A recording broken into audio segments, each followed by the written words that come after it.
Hi. So உங்க வீட்ல எப்பவுமே பாசிட்டிவிட்டி இருக்கணும்னு நெனைக்கிறீங்களா? நெகட்டிவான எண்ணங்களோட வரவங்கள கூட பாசிட்டிவா மாத்தணும் அப்படின்னு நெனைக்கிறீங்களா? அந்த எண்ணங்கள் உங்கள பாதிக்காம இருக்கணும்னு நெனைக்கிறீங்களா? அப்போ நான் சொல்ற இந்த விஷயத்த செய்யுங்க. நம்ம எல்லாருமே வெள்ளி செவ்வாய்ல வீடெல்லாம் கழுவிட்டு, பூஜை ஜாமான்லாம் வெளக்கி, அதுக்கு மஞ்சள், குங்குமம்லாம் வச்சு பூஜை பண்றது வழக்கமான ஒரு விஷயம் தான். அதோட இதையும் சேர்த்து ஆட் பண்ணிக்கோங்க. ஒண்ணுமே இல்ல. 9 மகாலட்சுமி முகம் கொண்ட ஒரு கலசம் எடுத்துக்கோங்க. அந்த கலசத்த நல்லா வாஷ் பண்ணிட்டு, மஞ்சள் ஃபுல்லா தடவிட்டு, அதில 9 குங்குமம் வச்சுக்கோங்க. அந்த கலசத்துக்குள்ளார தண்ணி ஊத்திக்கோங்க. ஸோ அந்த தண்ணி வந்து அந்த கலசத்துடைய கழுத்து வரைக்கும் நிறைவா இருக்கணும். அதுக்கப்புறம் அந்த தண்ணீல வந்து மஞ்சள் போட்டுக்கோங்க. மறக்காம பச்சை கற்பூரம் ரொம்ப ரொம்ப விசேஷமானது. அத போட்டுக்கோங்க.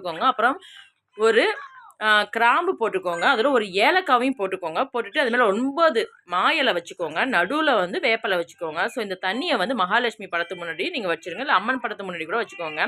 ஸோ இந்த தண்ணிய நீங்க வச்சதுக்கு அப்புறம் உங்க வீட்ல யாராவது நெகட்டிவான எண்ணங்களோட வராங்க அப்படி தெரிஞ்சுக்கணும்னா, நெக்ஸ்ட் வீக் அந்த தண்ணிய எடுக்கும்போது தண்ணில வந்து பார்த்தீங்கன்னா, ஒரு ஸ்மெல் வந்து ஒரு வாடை வந்து இருக்கும். இல்ல உங்க வீட்ல பாசிட்டிவிட்டி